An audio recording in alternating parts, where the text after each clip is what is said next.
What did you say? Could you say Muffins 142? I don't know that you're awesome, so I'm not going to lie. But you are on my page, and I have called attention to you. So if anybody's interested, maybe they'll check out your channel.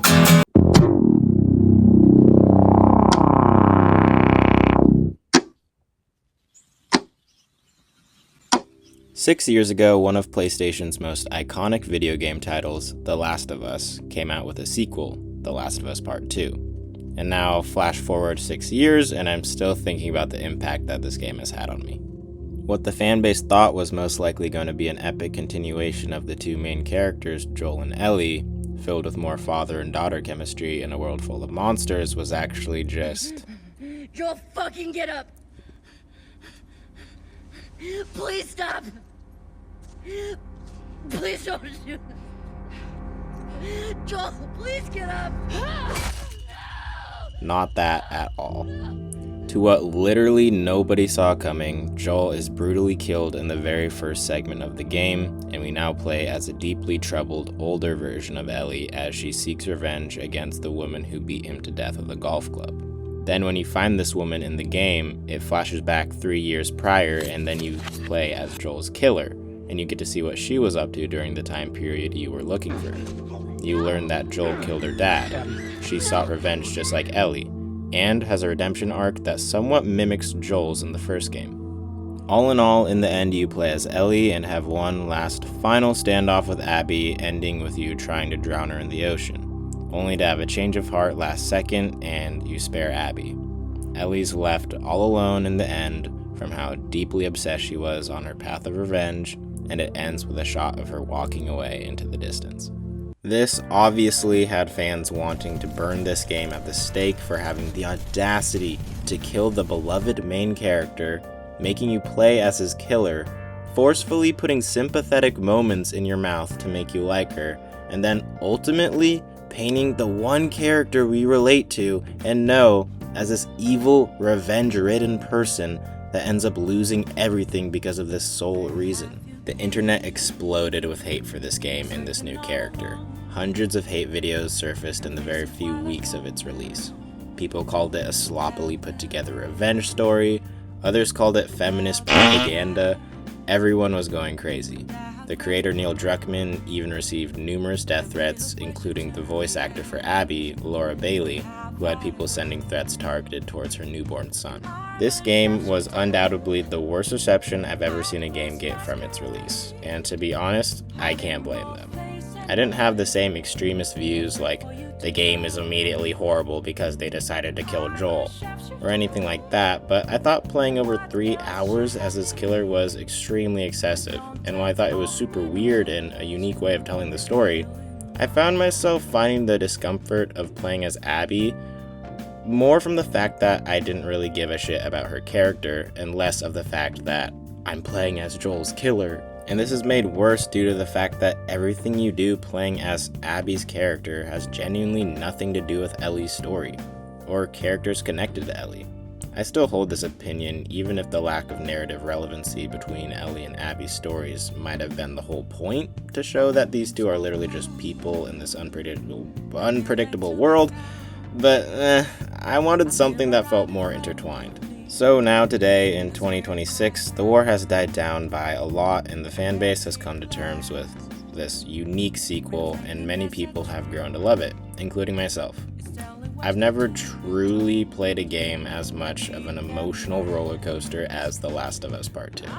Which leads me to the overall question in this video. Did the game's unconventional way of telling its story lead to a more creative game? And does blurring the line between good and evil, right and wrong, lead to ultimately better written stories at the end of the day? And I would say for the most part, yes, to both of those questions. So let's analyze The Last of Us Part 2. At the cost of tanking its sales initially due to Joel's death getting leaked before launch, the game still sold around 4 million copies in the same week of its release.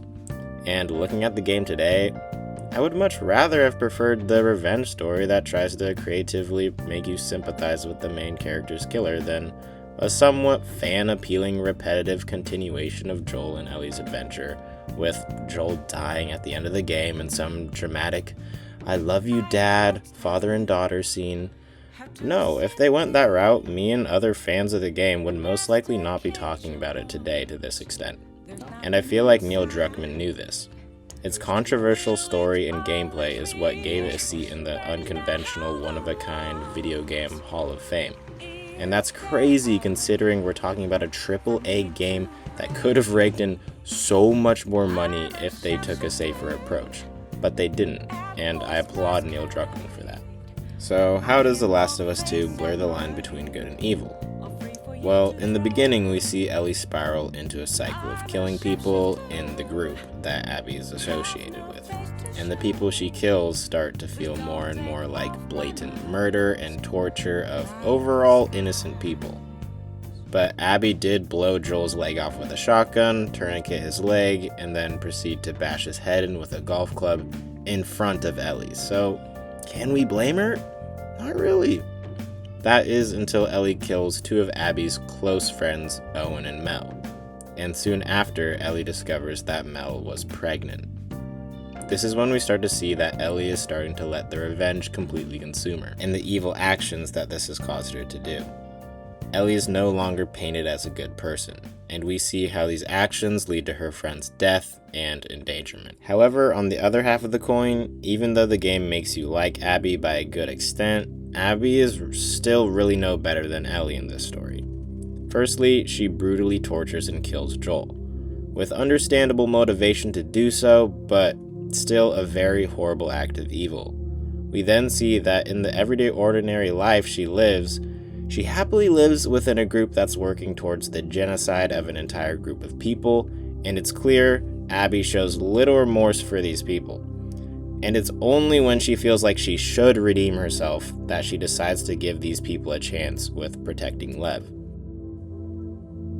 It feels very selfish. Ultimately, Abby just wants to feel better about herself, because it's very clear killing Joel did not give her that closure.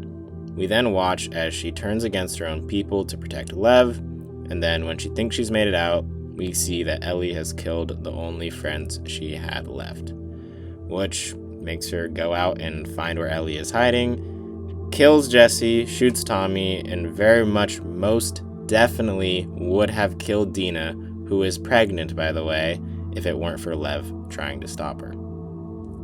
These are two characters who are both deeply troubled individuals, different sides of the same coin, and it's only when Ellie tracks down Abby after years and starts drowning her in the ocean that she remembers her last conversation with Joel, and how even after killing the last person alive with the capability to make a cure, Abby's dad, and simultaneously lying to her for years on end, she still decides that she would like to try to forgive him, because she loves him.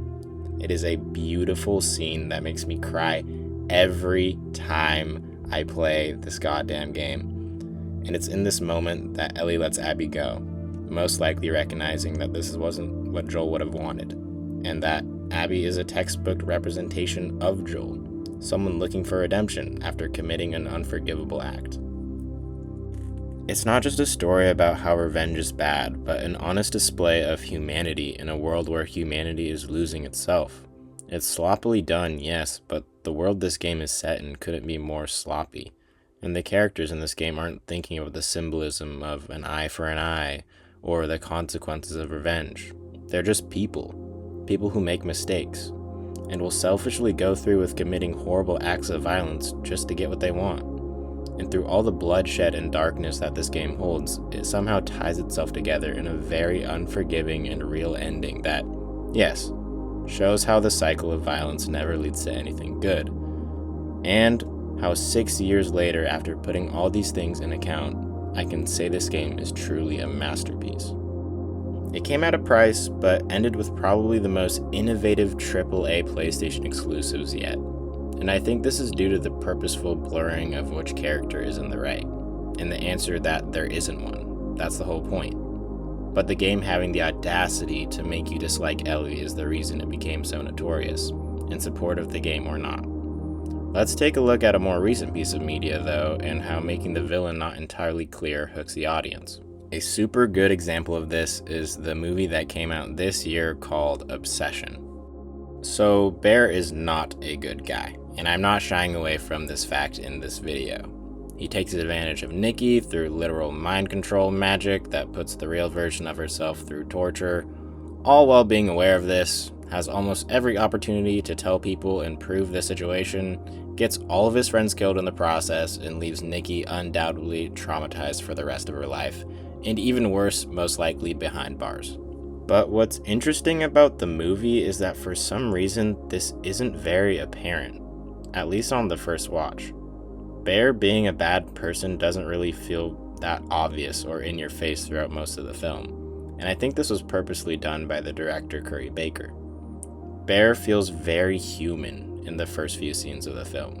We see he cared for his cat, he has a solid social circle, he's a bit awkward, but a nice guy from what we can see. And after all, he was just gonna go home after taking the L for being too much of a pussy to ask Nikki out. And he didn't know the Wish Willow would actually work. It feels like Bear's actions and the situation with Nikki and the One Wish Willow were the real reasons that brought out the darker traits of Bear. The unhealthy one ridden with denial that would do anything to feel affection from others. The one that makes excuses to feel better about their very wrong actions. The one who's weak and feels desperate of the feeling of affection. While these traits lead to horrible outcomes, these are very human flaws nonetheless. Which is why I think many people left Obsession theaters without fully realizing how much of an evil person Bear really is. He is shrouded in a cloud of very real problems people deal with all the time. The movie rarely goes out of its way to push it in your face that Bear is a bad guy, mostly because a lot of the attention is on Nikki in the movie. And overall, it's up to you to put the puzzle pieces together through your own moral compass at the end and realize, damn, that Bear guy was actually really fucked up.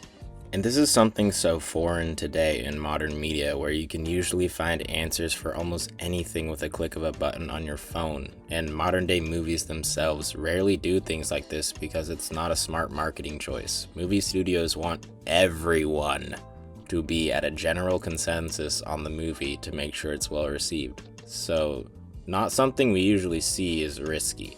They don't really want us to think.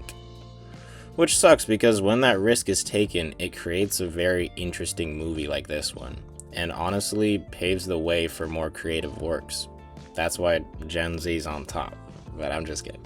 What's also interesting about Bear's character is everything that I've said about him can be flipped on its head, and you can make the argument that he was evil from the beginning.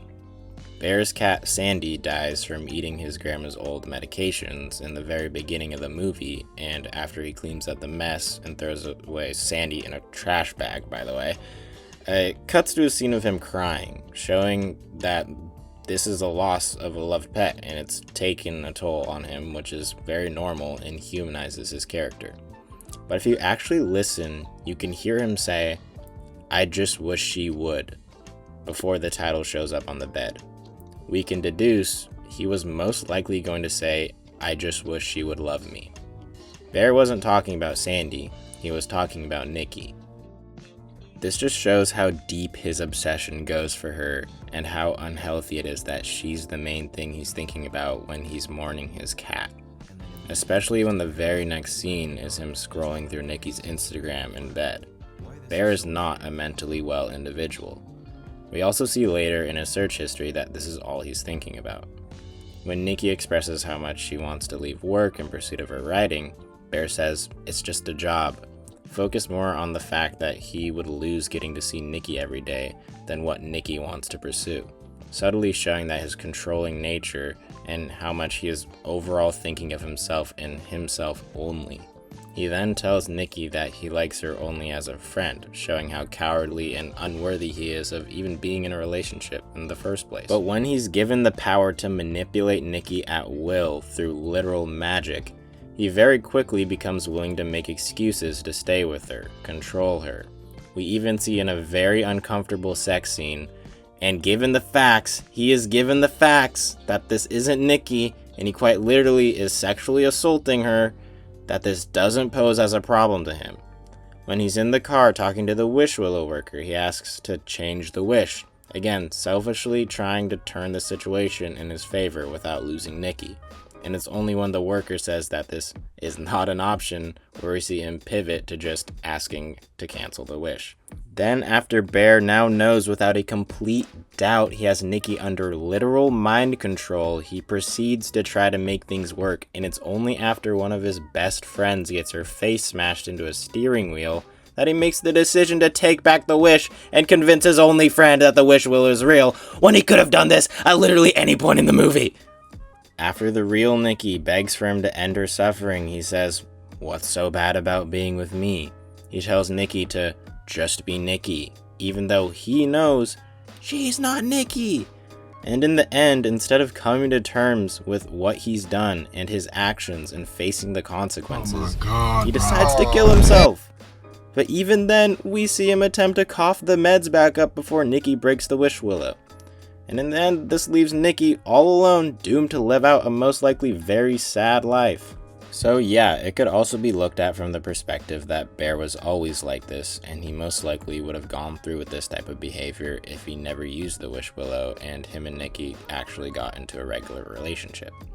Bear is just a cowardly, insecure, manipulative baby that only cares about himself. And the movie serves as a scary hypothetical of what unhealthy people like that would do if they were given a chance. So anyway, as I was saying, Bear's character is pretty unique in the fact that it takes some thinking to figure out the morality of the Wish Willow, Nikki, and Bear.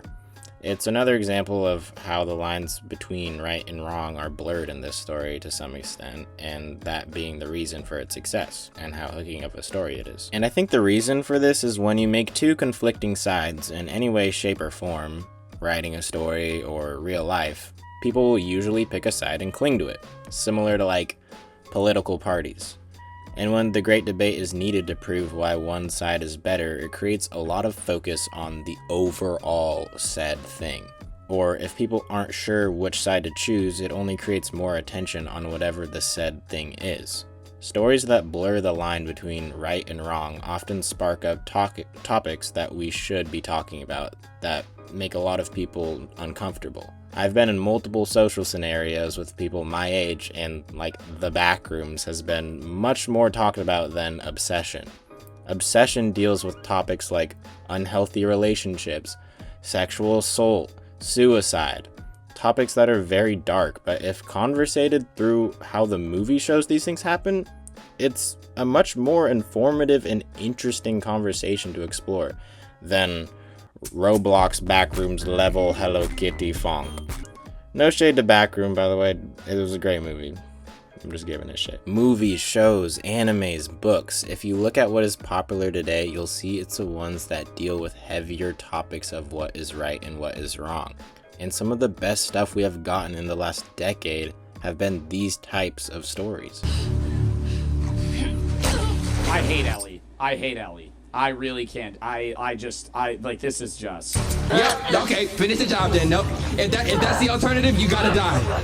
If that's the alternative, you have to. This with me, like the movie Obsession. Bro, it's actually terrifying how many dudes like say stuff like that. I'm sure she's nice and They're like, girl. Okay, so why was that bad in Obsession?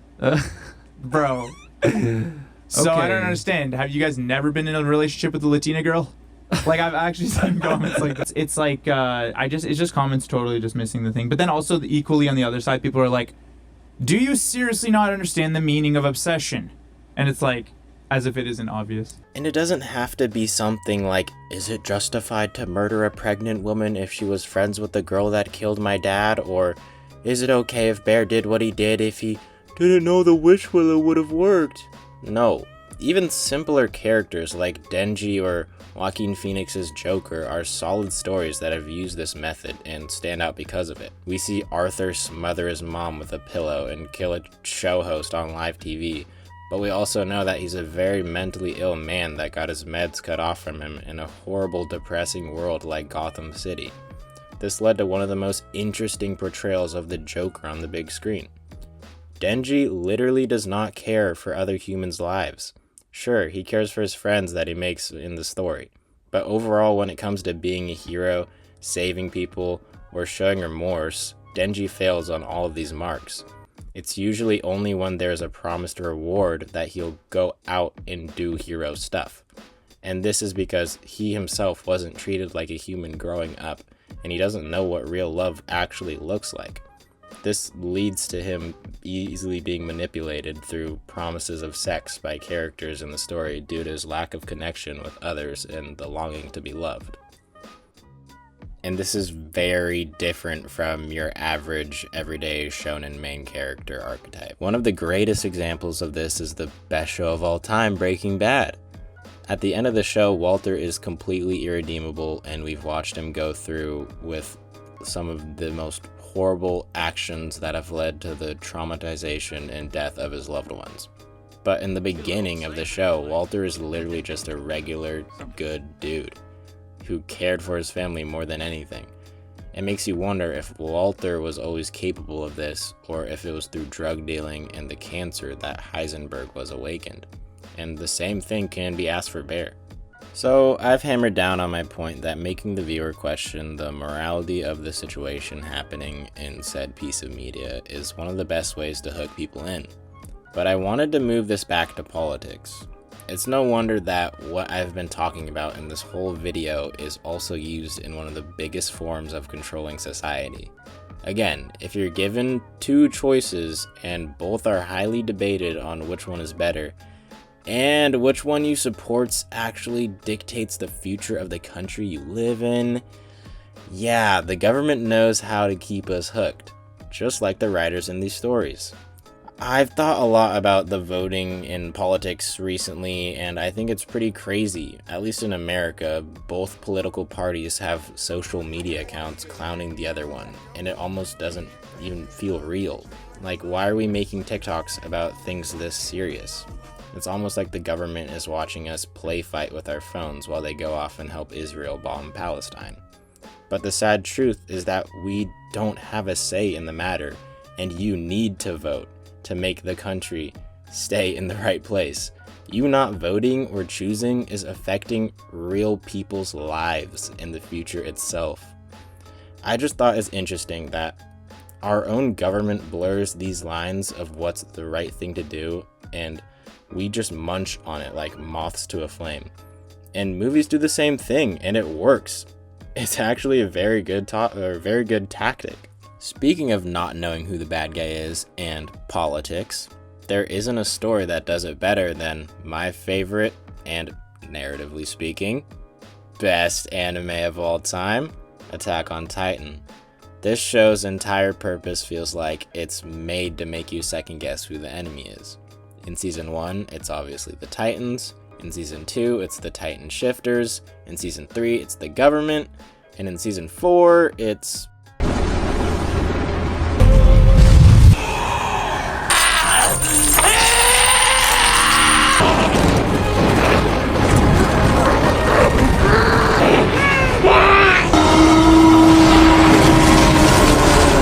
a lot. Eren is ultimately the true villain in the end, and it's revealed that he, from the future, simultaneously manipulated the past so the future would go in the way he wanted it to go, so he could commit a mass genocide wiping out 80% of the population because this was his version of freedom. Eren is truly just an evil person at the end of the anime, and starts the rumbling in order to wipe out the whole world just so his people could survive. Truly selfish. The one unique thing about his character, however, was that he felt this urge to wipe out almost the whole world pretty much at the end of the anime. And all of his actions leading up to this point, he is practically forced out to do because he can literally see the future, and the world is set in what's called a fixed timeline, so whatever happened in the future has already happened pretty much, if that makes any sense. And Eren becomes chained down to this monster that he's doomed to become and can't do anything about it. It's genuinely brilliant. Somehow the villain trying to wipe out the entire world has some sort of depth, and we can have some sliver of an ability to empathize with this character. And don't even get me started on the plot. The show is filled with nods to very real things in history, and overall shows the horrible cycle of war and how we are eventually, inevitably doomed to repeat it. I have friends who disagree with me when I say this is the greatest anime of all time, and most of the internet says Full Metal Alchemist takes the cake. And I'm not throwing shade at Full Metal Alchemist, but I just don't see how it's comparable to Attack on Titan. But I'm ahead of myself. Maybe I'll make a video on that another time. All in all, next time you're working on a story or anything like that, you know, try blurring the lines. You get what I'm saying? I'm out. If you have any video ideas, let me know down in the comments below. And yeah, that's it. Deuce. You're no match for me.